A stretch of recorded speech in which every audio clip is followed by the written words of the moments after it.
കൃപയുടെ വാസസ്ഥലം കൃപാസനം. കൃപയുടെ വാസസ്ഥലം കൃപാസനം. വേദനിക്കുന്നവർക്കെന്നും ആത്മധൈര്യത്തിനഭിഷേകം, വചനത്തിനഭിഷേകം, ആത്മസൗഖ്യത്തിനഭിഷേകം. വരുവിൻ നിങ്ങൾ യേശുവിൻ സന്നിധേ, അവനേകും സാന്ത്വനം. കൃപയുടെ വാസസ്ഥലം കൃപാസനം. കൃപയുടെ വാസസ്ഥലം കൃപാസനം.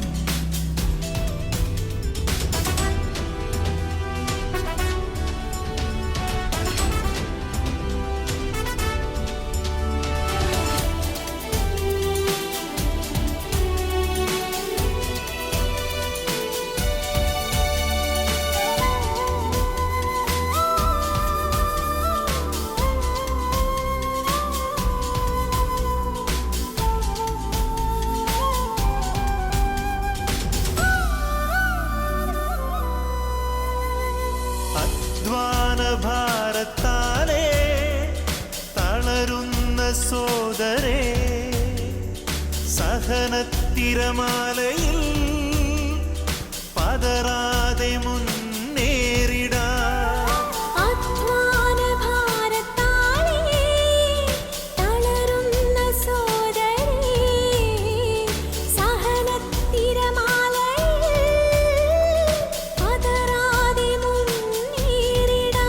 യേശുവേകിടും അഭിഷേകം സാന്ത്വനാഭിഷേകം.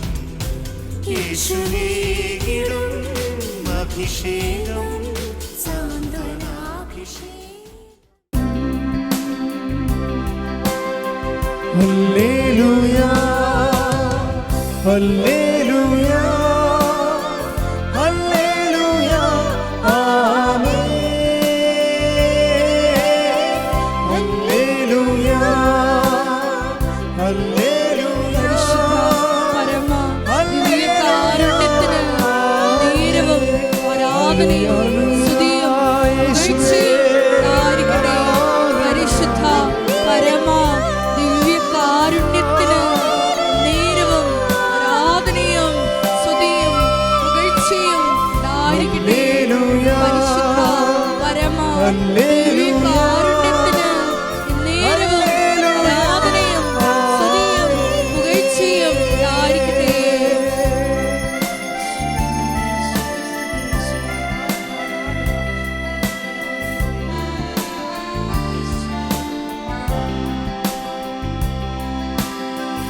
ആദിയും നീയേ അന്തവും നീയേ, അങ്ങേ ഞാൻ ആരാധിക്കും.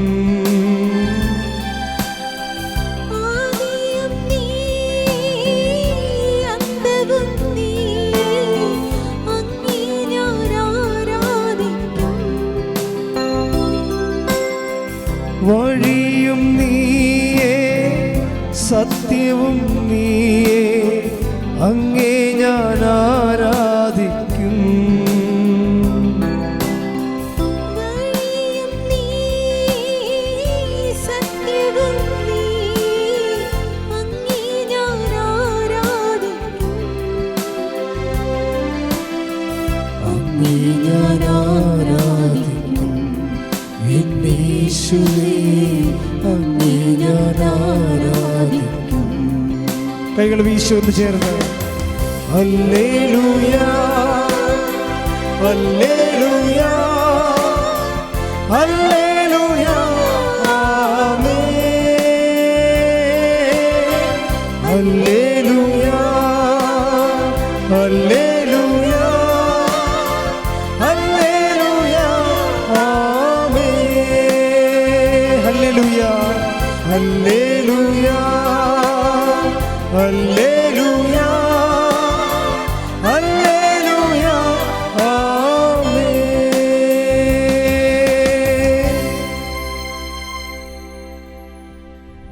പരിശുദ്ധ പരമദിവ്യകാരുണ്യത്തിന് എന്നേരവും ആരാധനയും സ്തുതിയും പുകഴ്ചയും ഉണ്ടായിരിക്കട്ടെ. പരിശുദ്ധ പരമദിവ്യകാരുണ്യത്തിന് എന്നേരവും ആരാധനയും സ്തുതിയും പുകഴ്ചയും ഉണ്ടായിരിക്കട്ടെ. ഇരിക്കുക. സങ്കീർത്തനം 119 147. സ്തുതിക്കട്ടെ. ഹല്ലേലൂയ ഹല്ലേലൂയ ഹല്ലേലൂയ ഹല്ലേലൂയ ഹല്ലേലൂയ. യേശുവേ നന്ദി. ഹല്ലേലൂയ ഹല്ലേലൂയ ഹല്ലേലൂയ ഹല്ലേലൂയ ഹല്ലേലൂയ ഹല്ലേലൂയ.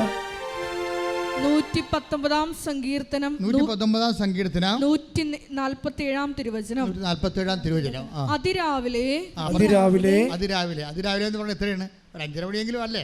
അതാണ് അതിരാവിലെ ഞാൻ ഉണർന്ന് സഹായത്തിനു വേണ്ടി നിലവിളിക്കുന്നു. ഞാൻ അങ്ങയുടെ വാഗ്ദാനത്തിൽ പ്രത്യാശ അർപ്പിക്കുന്നു. ഉടമ്പടി നീ പ്രത്യാശ അർപ്പിക്കണം എപ്പോഴാണ്? അതിരാവിലെയാണ്. അതാണ് പ്രത്യക്ഷീകരണ പ്രാർത്ഥന 5:30 എന്ന് പറയണത്. 5:30 to 6:30 എന്ന് വെച്ച് കഴിഞ്ഞാൽ മടിച്ചുകൾക്ക് കൂടി കുറച്ച് മടിച്ചുകളെ കൂടി അഡ്രസ്സ് ചെയ്തുകൊണ്ടാണ് 6:30 എന്ന് പറയണത്. ശരിക്കും 5:30 5:30 അതിനുള്ളിൽ ഒരു 6 മണിയാകുമ്പോൾ നമ്മൾ കുളിച്ച് ഫ്രഷായി പ്രത്യക്ഷീകരണ പ്രാർത്ഥന. കാര്യം ആ വചനം ഒന്നിട്ട് വായിച്ച് അതിരാവിലെ ഞാൻ ഉണർന്ന് സഹായത്തിനു വേണ്ടി നിലവിളിക്കുന്നു. ഞാൻ അങ്ങയുടെ വാഗ്ദാനത്തിൽ പ്രത്യാശ അർപ്പിക്കുന്നു. ഞാൻ അങ്ങയുടെ വാഗ്ദാനത്തിൽ പറഞ്ഞേ ഞാൻ അങ്ങയുടെ വാഗ്ദാനത്തിൽ പ്രത്യാശ അർപ്പിക്കുന്നു. അപ്പൊ എന്തെല്ലാം കാര്യങ്ങൾക്കാണ് വാഗ്ദാനം ഉള്ളത്? ഓൾമോസ്റ്റ് ഓൾ തിങ്സിന് വാഗ്ദാനമാണ്. എല്ലാത്തിനും ജീവിതത്തിൻ്റെ എല്ലാ കാര്യങ്ങൾക്കും വാഗ്ദാനമുണ്ട്. ജീവിതത്തിൻ്റെ എല്ലാ കാര്യങ്ങൾക്കും. നമ്മുടെ ഈ സാക്ഷ്യങ്ങളുടെ വെറൈറ്റി കേട്ടാൽ മനസ്സിലാകും. ജീവിതത്തിൻ്റെ എല്ലാ കാര്യങ്ങൾക്കും വാഗ്ദാനമുണ്ട്. ആ വാഗ്ദാനം എന്താണ്? വാഗ്ദാനം എന്ന ഉടമ്പടിക്ക് ബൈബിളിൽ പല പേരാണ് പറയണത്. വാഗ്ദാനം എന്ന് പറയും, കൽപ്പന എന്ന് പറയും, നിബന്ധന എന്ന് പറയും, നിയോഗമെന്ന് പറയും, ഉടമ്പടി എന്ന് പറയും. അപ്പം ഞാൻ അങ്ങയുടെ വാഗ്ദാനത്തെ പ്രത്യാശ അർപ്പിക്കണമെന്ന് വെച്ചാൽ ഞാൻ അങ്ങുമായിട്ട് ചെയ്ത ഉടമ്പടിയിൽ പ്രത്യാശ അർപ്പിക്കുന്നു. ആ പ്രത്യാശ അർപ്പിക്കുന്നത് കൊണ്ടാണ് ഞാൻ അതിരാവിലെ എഴുന്നേൽക്കുന്നത്. അല്ലെങ്കിൽ എനിക്ക് 10 മണിക്ക് എഴുന്നേറ്റാൽ മതിയായിരുന്നു. പിടിയിട്ടില്ല. അപ്പോൾ അത് പ്രത്യാശയുടെ ബന്ധം. നീ രാവിലെ എഴുന്നേൽക്കുന്നത് പ്രത്യാശയുമായിട്ടാണ് ബന്ധം കിടക്കുന്നത്. അപ്പം നിങ്ങൾക്ക് ഇഷ്ടമുള്ളപ്പോൾ കിടന്നിട്ട് ഇഷ്ടമുള്ളപ്പോൾ എഴുന്നേക്കാൻ പറ്റത്തില്ല. പ്രത്യാശ ഇല്ലാത്തവരാ. ഇഷ്ടമുള്ളപ്പോൾ കിടന്ന് ഇഷ്ടമുള്ളപ്പോൾ എഴുന്നേക്കാൻ പറ്റത്തില്ല. നിങ്ങൾക്ക് വചനത്തിൽ ഉടമ്പടി പ്രത്യാശ ഉള്ളവർ അതിരാവിലെ എഴുന്നേൽക്കണമെങ്കിൽ നേരത്തെ ഉറങ്ങാൻ നോക്കണം. ജീവിതത്തിന് ചിട്ട വേണം. അപ്പം അതുകൊണ്ട് പ്രാർത്ഥിക്കുക. കർത്താവായ ദൈവമേ, അങ്ങയുടെ ചട്ടങ്ങളെ ചിട്ടയോടെ പരിപാലിക്കാൻ എനിക്ക് ശക്തി തരണമേ.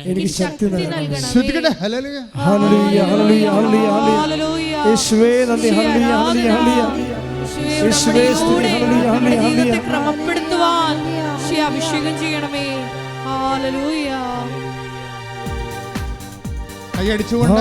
പ്രയാസങ്ങൾ വന്നിടിലും തെല്ലും കുലുങ്ങുകയില്ലായിനി. ഭാരം പ്രയാസങ്ങൾ വന്നിടിലും തെല്ലും കുലുങ്ങുകയില്ലായിനി. ബുദ്ധിക്കതീതമത്തിൽ ഭുതങ്ങളാൽ എൻ്റെ ദൈവം എന്നെ നടത്തുന്നു. ബുദ്ധിക്കതീതമത്തിൽ ഭുതങ്ങളാൽ എൻ്റെ ദൈവം എന്നെ നടത്തുന്നു. സാധ്യമേ, എല്ലാം സാധ്യമേ, എന്നേശുവൻ കൂടെയുള്ളതാ. സാധ്യമേ, എല്ലാം സാധ്യമേ, എന്നേശുവൻ കൂടെയുള്ളതാ. അസാധ്യമായി എനിക്കൊന്നുമില്ല, എന്നെ ശക്തനാക്കുന്നവൻ മുഖാന്തിരം. അസാധ്യമായി എനിക്കൊന്നുമില്ല, എന്നെ ശക്തനാക്കുന്നവൻ മുഖാന്തിരം. ബുദ്ധിക്കതീതമത്തിൽ ഭുതങ്ങളാൽ എൻ്റെ ദൈവം എന്നെ നടത്തുന്നു. ബുദ്ധിക്കതീതമത്തിൽ ഭുതങ്ങളാൽ എൻ്റെ ദൈവം എന്നെ നടത്തുന്നു. സാധ്യമേ എല്ലാം സാധ്യമേ എന്നേശുവൻ കൂടെയുള്ളതാ. സാധ്യമേ എല്ലാം സാധ്യമേ എന്നേശുവൻ കൂടെയുള്ളതാ. പരിശുദ്ധ പരമ ദിവ്യകാരുണ്യത്തിന് എന്നേരവും ആരാധനയും സ്തുതിയും പുകഴ്ചയും ഉണ്ടായിരിക്കട്ടെ. എൻ്റെ മക്കളെ, കൈ നെഞ്ചത്ത് വെച്ചുകൊണ്ട് സ്തുതിച്ച് നിങ്ങൾക്ക് വചനം കിട്ടാൻ വേണ്ടി, അച്ഛന് വചനം കിട്ടാൻ വേണ്ടി, നിങ്ങൾക്ക് വചനം മനസ്സിലാക്കാൻ വേണ്ടി, കർത്താവ് നമ്മോട് സംസാരിക്കാൻ വേണ്ടി അതിശക്തമായി സ്തുതിക്കട്ടെ. ഹല്ലേലൂയ, ഹല്ലേലൂയ, ഹല്ലേലൂയ, ഹല്ലേലൂയ. യേശുവേ ആരാധന. ഹല്ലേലൂയ. കർത്താവ് ഇതിൻ്റെ ഉന്നതമായ നാമത്തിന് സ്തോത്രം ചെയ്യുന്ന എല്ലാ മക്കളെയും നീ സ്പർശിക്കണേ പ്രാർത്ഥിക്കുന്ന, അവർക്കെല്ലാവർക്കും ആവശ്യമായ വചനങ്ങൾ നൽകണമെന്ന് പ്രാർത്ഥിക്കുന്ന ദൈവത്തിൻ്റെ കണ്ണിനെ സ്ഥാപിക്കട്ടെ. ശ്രുതികട്ടെ. ഹല്ലേലൂയ, ഹല്ലേലൂയ, ഹല്ലേലൂയ. യേശുവേ ആരാധന. ഹല്ലേലൂയ, യേശുവേ ആരാധന. യേശുവേ സ്വർഗ്ഗകവാടം തുറന്ന് ഞങ്ങൾക്ക് വചനം നൽകണമേ. വചനത്താൽ ഞങ്ങളെ ശക്തിപ്പെടുത്തണമേ. വചനത്താൽ ഞങ്ങളെ വിശുദ്ധീകരിക്കണമേ. യേശുവേ സ്തുതി. Hallelujah, hallelujah. പരിശുദ്ധ പരമ ദിവ്യകാരുണ്യത്തിന് എന്നേരവും ആരാധനയും സ്തുതിയും പുകഴ്ചയും ഉണ്ടായിരിക്കട്ടെ. ഈ ദിവസങ്ങളിൽ ഇവിടെ ഒരു സാക്ഷ്യം ഉണ്ടായിരുന്നു. ആൻസി എളവൂർ. അവിടെ സാക്ഷ്യത്തിൻ്റെ പ്രത്യേകത, അവർ തീക്ഷമതിയായ ഒരു ലേഡിയാണ്. കേൾക്കുമ്പോൾ അറിയാം. ചിലർക്ക് ഉടമ്പടിയൊക്കെ എടുക്കുമ്പോഴേ അവർക്ക് ബേസിക്കായിട്ട് ഫെയ്ത്ത് ഉണ്ട്, ബേസിക്കായിട്ട് ദൈവസ്നേഹമുണ്ട്. അത് പിന്നെ when it set in to the covenant prayer അത് ആക്സലറേറ്റ് ചെയ്യും. ഇപ്പോൾ ബേസിക് ഫെയ്ത്ത് ഉള്ളവരില്ലേ, ബേസിക് ചിലർക്കിങ്ങനെ ഫെയ്ത്ത് ഉണ്ടാക്കിയെടുക്കണം, വിശ്വാസം ഉണ്ടാക്കിയെടുക്കണം. അങ്ങനെയല്ല, ഇവർക്ക് ബേസിക് ഫെയ്ത്ത് ഉള്ള ആളാണ്. ബേസിക് ഫെയ്ത്തും അത് ആക്ടിവേറ്റ് ചെയ്യിക്കാനുള്ള കഴിവൊക്കെ ഉള്ള ആളാണ്. അത് വലിയ സന്തോഷമാണ്. അതായത് നമുക്ക് ഉടമ്പടി സാക്ഷ്യം പറയുന്നവരെ കേട്ടാൽ മനസ്സിലാകും. അതായത് അവർക്കുള്ള സ്വതസിദ്ധമായ വിശ്വാസമില്ലേ, അവർക്കുള്ള സ്വതസിദ്ധമായ ദൈവസ്നേഹം, അവർ ഉടമ്പടിയിലേക്ക് വരുന്നു കഴിഞ്ഞാൽ അത് മുഴുവനായിട്ട് അതിൻ്റെ അകത്ത് പ്രയോഗിക്കും. അങ്ങനെയാണ്. പിന്നെ ദൈവമായിട്ട് ഞാൻ എൻ്റെ അമ്മയെ വിടത്തില്ല എന്ന് പറയണത്. ഓരോ സാക്ഷ്യം പറഞ്ഞിട്ടും പറയും ഞാൻ എൻ്റെ അമ്മയെ വിടത്തില്ല എന്ന് പറയും. എന്താ കാര്യം വെച്ച് കഴിഞ്ഞാൽ അവർ 12 കൊല്ലം മുമ്പ് 2012 അവർ നഴ്സിംഗ് പാസ്സായ ആളാണ്. അപ്പം അവർ പറയണത് അവരുടെ വീട്ടിൽ, ഇനി ഏത് വീട് കെട്ടിച്ച് വിടാൻ വേണ്ടിയാണ്, അവരുടെ സ്വന്തം വീടാണെന്ന് നമുക്കറിയത്തില്ല. പക്ഷെ അവരെ എപ്പോഴും ആക്രമിക്കുന്നവരും അവരെപ്പോഴും കുറ്റപ്പെടുത്തുന്നവർ പറയണത്, നീ ഇവിടെ വന്നിട്ടാണ് ഇത് മുടിഞ്ഞു പോയത്, കുടുംബം മുടിഞ്ഞു പോയത്, നിന്നെ എന്തിനു കൊള്ളാം, ഇതിന് എന്തിനു കൊള്ളാം, ഇങ്ങനെ കുറേ കാര്യങ്ങളൊക്കെ പറഞ്ഞ് നീ കാരണമാണ് അങ്ങനെ സംഭവിച്ചത്, ഇങ്ങനെ സംഭവിച്ചത്, ഇങ്ങനെ നേരം വെളുക്കുകയും ഇങ്ങനെ നമ്മളെ കുറ്റപ്പെടുത്തുന്ന ഒരു സിറ്റുവേഷനാണ്. അപ്പോൾ ഇവിടെ ഇരുന്ന് കർത്താവിനോട് കാര്യം, കർത്താവേ എന്നെ നീ അല്ലേ കുറ്റപ്പെടുത്തേണ്ടത്, ഈ മനുഷ്യന്മാരെന്തിനാണ് എന്നെ കുറ്റപ്പെടുത്തുന്നത്. അപ്പോൾ അവളുടെ കുറ്റപ്പെടുത്തലിലൂടെ അവൾ അനുഭവിക്കുന്ന സങ്കടങ്ങളും കർത്താവിൻ്റെ അക്കൗണ്ടിൽ വെച്ചാണ് അവൾ വിശ്വാസപൂർവ്വം അതിനെ തരണം ചെയ്യണത്. അങ്ങനെ ഇരിക്കുമ്പോഴാണ് അമ്മ പറഞ്ഞത്, അവൾ നീ ഉടമ്പെടുക്കാൻ പറഞ്ഞത്. അതായത് കുറേ ആൾക്കാർക്ക് ഇങ്ങനെ വഴിമുട്ടി പോകുമ്പോൾ ദൈവം തന്നെ അവരോട് പറയവേ ഉടമ്പെടുക്കാൻ പറയും. എത്ര പേരാണെന്നാണ് ഇവിടെ സാക്ഷ്യം പറയണത്. അവരുടെ ജീവിതത്തിൽ ഒരു ഇങ്ങനെ വളരെ വല്ലാത്ത മോശം കണ്ടീഷൻസ് വരുമ്പോൾ പരിശുദ്ധ അമ്മ തന്നെ അവർക്കൊരു നോട്ട് കൊടുക്കും ഉടമ്പടി എടുക്കാൻ. അതറിയണമെങ്കിൽ ഈ ദിവസം ഷീജ എന്നും പറഞ്ഞ് സെൻദേവ്, ഷീജ സെൻദേവ് അമ്മയും മകനുമാണ്. അപ്പോൾ അവർ ശ്രീ ചിത്രയിൽ ഒരു ഓപ്പറേഷന് വേണ്ടി ചെന്നിരിക്കുന്നതാണ് ഷീജ. അവരുടെ സാക്ഷ്യം നല്ല രസമാണ് കേൾക്കാൻ. എന്നുവെച്ചാൽ അവരുടെ മകന് ഹൃദയത്തിൻ്റെ അരികിൽ അകത്ത് നെഞ്ചിൻ്റെ ഉള്ളിൽ ഒരു സിസ്റ്റ് വളർന്നു വരുന്നു. അപ്പോൾ അതിൻ്റെ ഫ്ലൂയിഡൊക്കെ ഉണ്ട്. അത് കാരണം ശ്വാസം മുട്ടലുണ്ട്. അത് കാരണം അവൻ മരിച്ചു പോകും.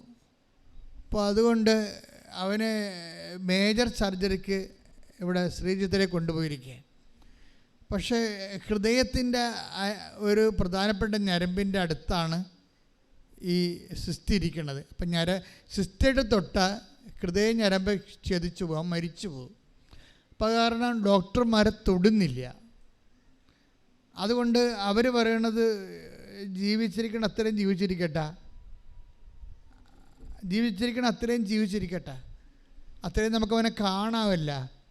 അവരമ്മയോട് ഇപ്പോൾ ഡോക്ടർമാരൊക്കെ ഇപ്പോഴത്തെ രീതി എന്ന് വെച്ച് കഴിഞ്ഞാൽ നേരെ അവർ പറയും.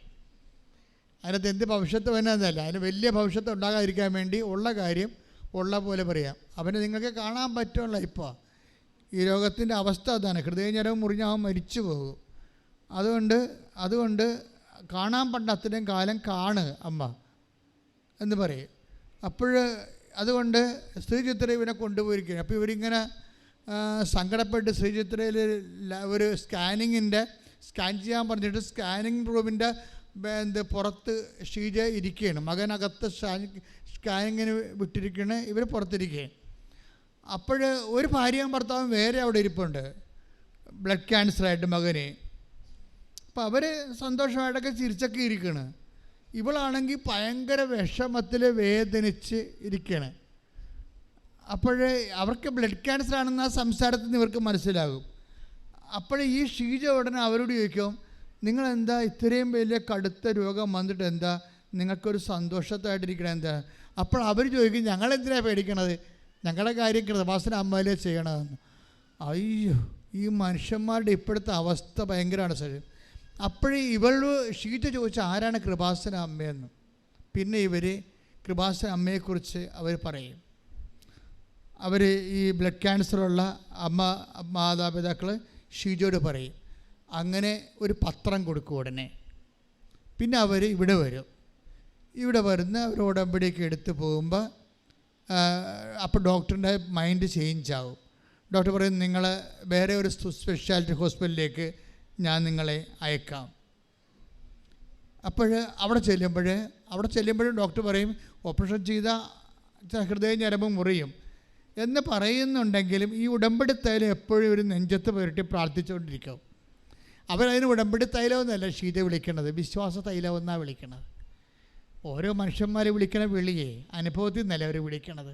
നമ്മൾ ഉടമ്പടി തൈലം എന്ന് പറയും. അവർ പറയും, ഞാൻ വിശ്വാസ തൈലം. അപ്പം വിശ്വാസമാണ് തൈലമായിട്ട് പെട്ടെന്നാണ് അവൾ പറയണത്. ഞാൻ വിശ്വാസ തൈലം എൻ്റെ മകൻ്റെ നെഞ്ചത്ത് പുരട്ടി, എന്നിട്ട് ഞാൻ മാതാവിനെ ഏൽപ്പിച്ചു. അപ്പോൾ ഡോക്ടർ എന്നോട് പറഞ്ഞു, നിങ്ങൾ എന്നെ വിശ്വസിക്കുക, എനിക്കൊരവസരം തരിക, ഞാനിത് നോക്കാം, പിന്നെ സങ്കടം വന്നാൽ നമുക്ക് 50-50. പക്ഷേ മനസ്സായി ഡോക്ടറിന് മനസ്സായി ഓപ്പറേഷൻ ചെയ്യാൻ. അത്രയും അമ്മ പ്രവർത്തിച്ച് കഴിയുമ്പോൾ ഉടനെ ഓപ്പറേഷൻ്റെ ഡേറ്റ് ഫിക്സ് ചെയ്ത് മകനെയും ഉറക്കറെ ഇനി ദൈവനിശ്ചയം അതാണെങ്കിൽ സ്വീകരിക്കാൻ അവനും തയ്യാറായി. പക്ഷെ അവൻ ഓപ്പറേഷന് കയറാൻ നേരത്ത് അവൻ അമ്മയോട് പറഞ്ഞു, അമ്മേ എന്നെ നെഞ്ച് ഓപ്പറേഷൻ ചെയ്യുമ്പോൾ അമ്മ വന്ന് എൻ്റെ കൂടെ നിൽക്കുക എന്ന് ഷീജയോട് ചോദിക്കും. അപ്പോൾ ഷീജ പറയും, തീർച്ചയായിട്ടും വന്ന് നിൽക്കും, ഞാനല്ല നിൻ്റെ അമ്മ, പരിശുദ്ധമ്മ, കൃപാസനം മാതാവെന്ന്. ശ്രുതിക്കട്ടെ. ഹല്ലേലൂയ. സമയങ്ങളിൽ വിശ്വാസം പ്രഖ്യാപിക്കാനുള്ള വലിയ കൃപ ആരാധനയിലൂടെ ഞങ്ങൾക്ക് നൽകണമേ.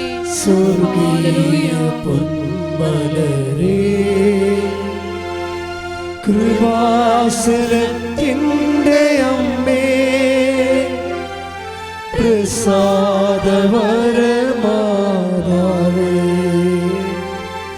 വാഗ്ദാനം പേടകമേ, സ്വർഗീയ പൊൻമലരേ, കൃപാസനത്തിൻ്റെ അമ്മേ, പ്രസാദവരമാതാവേ, പരിശുദ്ധ പരമ ദിവ്യകാരുണ്യത്തിന് ആരാധനയും സ്തുതിയും പുകഴ്ചയും ഉണ്ടായിരിക്കട്ടെ. അപ്പോൾ ഇപ്പോഴും ആൾക്കാരുടെ ഒരു അനുഭവം എന്ന് പറയണത് ദൈവത്തിൻ്റെ പ്രതിനിധിയായിട്ട് നമ്മുടെ ജീവിതത്തിൻ്റെ സിറ്റുവേഷനിൽ അമ്മ നേരിട്ട് ഹാജരാകുന്ന ഒരു അവസ്ഥയാണ് കാണുന്നത്. എന്നിട്ട് അവരൊക്കെ സാക്ഷ്യം പറയുന്നവർ പറയും, ഞാനെന്തിനാ ഇങ്ങനെയൊക്കെ പറയണമെന്നറിയാമോ, എൻ്റെ ഈ സാക്ഷ്യം എടുത്തിട്ട് വേണം സഭ അമ്മയുടെ പ്രത്യക്ഷീകരണം പഠിക്കാൻ. അങ്ങനെ ഒരു സ്ത്രീ എന്ന് പറഞ്ഞു ഇന്നലെ. ആൾക്കാരിപ്പോൾ ഇതിന് മുമ്പത്തെക്കാളും വളരെ സീരിയസ് ആണ്. മുമ്പത്തെക്കാൾ വളരെ എഡ്യൂക്കേറ്റഡ് ആയിട്ടുള്ള ആൾക്കാരാണ് ഉടമ്പടി എടുക്കുന്നത്. അവർക്ക് ഈ വിഷയത്തെക്കുറിച്ചൊക്കെ ഏറ്റവും കാര്യങ്ങളെക്കുറിച്ച് അറിയാവർ. കാര്യം കൃപാസന അമ്മയെന്ന് പറയുന്നത് ഫാത്തിമ മാതാവില്ലല്ലോ, അത് വേളാങ്കണ്ണി അമ്മയല്ല, അത് ലൂർദ് മാതാവുമല്ല. പിന്നെ ആരാണ്? കൃപാസന ആൾക്കാർ 2004 ഡിസംബർ 7-ാം തീയതി 2:30 മണിക്ക് ഇവിടെ സമയഘടികാരം നെഞ്ചി ചാർത്തി ദുരന്തമുണ്ടാകാൻ പോകുന്നത് പ്രാർത്ഥിക്കണമെന്ന് പറഞ്ഞുകൊണ്ട് സിൽവർ ഗ്രേയിൽ പ്രത്യക്ഷപ്പെട്ട അമ്മയാണ് കൃപാസന മാതാവ് എന്ന് പറയണത്. അപ്പോഴേ ദുരന്തമുണ്ടാകാൻ പോകുന്ന പ്രാർത്ഥിക്കണമെന്ന് പറഞ്ഞ മാതാവാണ്. മനുഷ്യൻ്റെ വ്യക്തിപരമായ ദുരന്തമായാലും ശരി, രാജ്യത്തിൻ്റെ ദുരന്തമായാലും ശരി, ലോകത്തിൻ്റെ ദുരന്തമായാലും ശരി, എല്ലാ ട്രാജഡിയും കലാമിറ്റിയും അമ്മ കൈകാര്യം ചെയ്യാൻ വേണ്ടി ദൈവം പ്രത്യേകം അഭിഷേകം ചെയ്ത് നിയോഗിക്കപ്പെട്ട ആളാണ്. അതുകൊണ്ടാണ് ആൾക്കാരുടെ ഓരോ ലൈഫ് സിറ്റുവേഷനിലേക്കും അമ്മ ആളാം പ്രതി കടന്നു വരണത്. പ്രാർത്ഥിക്കുക. അമ്മേ പരിശുദ്ധ അമ്മേ, ദൈവമാതാവേ, എൻ്റെ ദുരന്തപൂർണമായ ശാരീരിക ദുരന്തം, സാമ്പത്തിക ദുരന്തം, വിദ്യാഭ്യാസ ദുരന്തം, ജീവിത പങ്കാളിയെ കിട്ടാത്ത ദുരന്തം, വരുമാനമില്ലാത്ത ദുരന്തം, ശാരീരിക രോഗത്തിന്റെ ദുരന്തം, ജീവിതത്തിന്റെ എല്ലാ ഘട്ടങ്ങളിലുമുള്ള വ്യത്യസ്തങ്ങളായ ദുരന്തങ്ങളെ, വീടില്ലാത്ത ദുരന്തങ്ങളെ, ജീവിത പങ്കാളി നഷ്ടപ്പെട്ട ദുരന്തം, ഇങ്ങനെ എന്റെ മനസ്സിന് വേദന ഉണ്ടാക്കുന്ന എല്ലാ ദുരന്തങ്ങളിലേക്കും ആശ്വാസം പകരാൻ ദൈവത്താൽ നിയോഗിക്കപ്പെട്ട ദൈവമാതാവേ, മാതാവേ, പ്രത്യക്ഷീകരണത്തിന്റെ വലിയ സാക്ഷിയായി എന്നെ ഉയർത്തണമേ. ഹല്ലേലൂയ, ഹല്ലേലൂയ, ഹല്ലേലൂയ.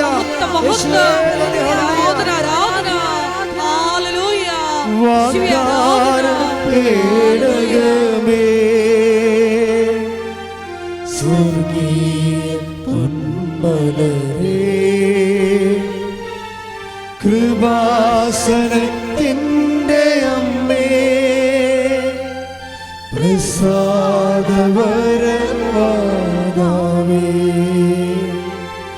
വാഗ്ദാനപേടകമേ,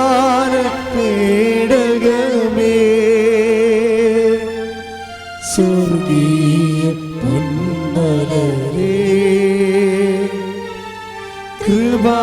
കൃപാസനത്തിൻ്റെ അമ്മേ,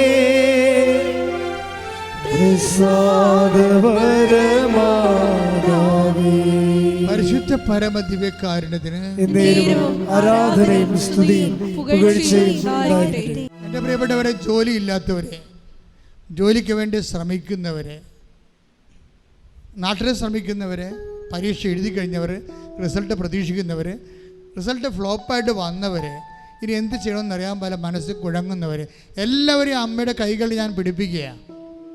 നിങ്ങളെ വിശ്വസിക്കുക. അമ്മ നിങ്ങളെ തീർച്ചയായിട്ടും ഈശോൻ്റെ അടുക്കൽ നിന്ന് നിങ്ങളെ സന്ധിക്കും.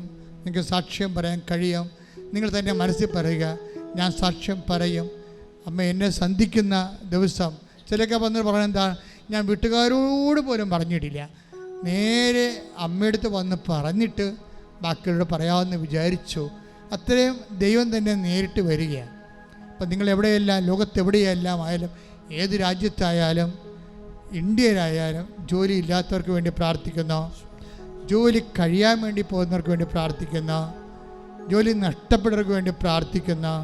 ഈ ആരാധനയിലൂടെ ഇങ്ങനെ സ്വന്തം സാമ്പത്തിക മേഖലകളിൽ ജപ്തി വരാൻ പോകുന്നവർക്ക് വേണ്ടി പ്രാർത്ഥിക്കുന്നു, സ്ഥലം നഷ്ടപ്പെടാൻ പോകുന്നവർക്ക് വേണ്ടി പ്രാർത്ഥിക്കുന്നു, വീട് സ്ഥലം ഇല്ലാത്തവർക്ക് വേണ്ടി പ്രാർത്ഥിക്കുന്നു, സ്ഥലമുണ്ട് വീടില്ലാത്തവർക്ക് വേണ്ടി പ്രാർത്ഥിക്കുന്നു, പലതരത്തിൽ കേസിൽ അകപ്പെട്ടിരിക്കുന്നവർക്ക് വേണ്ടി പ്രാർത്ഥിക്കുന്നു, പോസ്കോ കേസ് ഉൾപ്പെടെ, വിവാഹമോചന കേസ് ഉൾപ്പെടെ, വസ്തു കേസ് ഉൾപ്പെടെ, സർവീസ് പ്രോബ്ലംസ് ഉള്ളവരെ, കള്ളക്കേസ് അകപ്പെട്ടവർ, സർവീസ് നഷ്ടപ്പെടുത്തിയവരെ എല്ലാം കണ്ടുതീരാം കർത്താവിൻ്റെ നാമത്തിൽ. അമ്മ മാതാവിൻ്റെ മധ്യസ്ഥതയിൽ ഈശോ ഏറ്റെടുക്കട്ടെ, സ്തുതിക്കട്ടെ.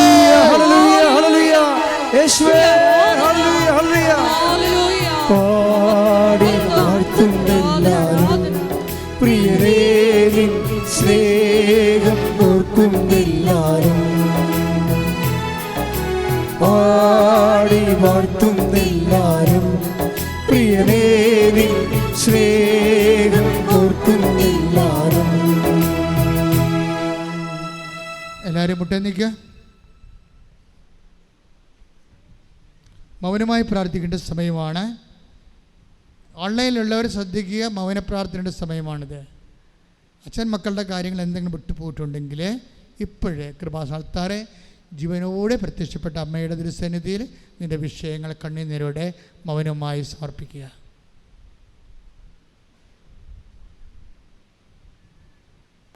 ശിരസ് നമിച്ച് നമുക്ക് ദിവ്യകാരുണ്യനാഥൻ്റെ ആശീർവാദം സ്വീകരിക്കാം.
പരിശുദ്ധ പരമമാ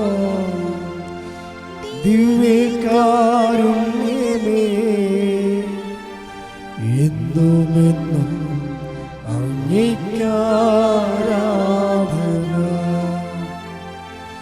പരിശുദ്ധ പരമമാ ദിവ്യകാരുണ്യമേ, എന്നുമെന്നും അങ്ങേക്കാരാധന. പരിശുദ്ധ പരമമാ ദിവ്യകാരുണ്യമേ, എന്നുമെന്നും അങ്ങേക്കാരാധന.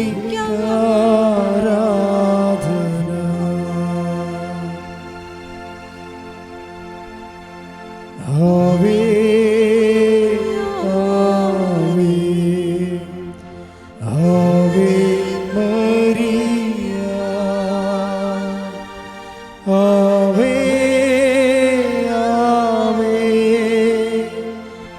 Ave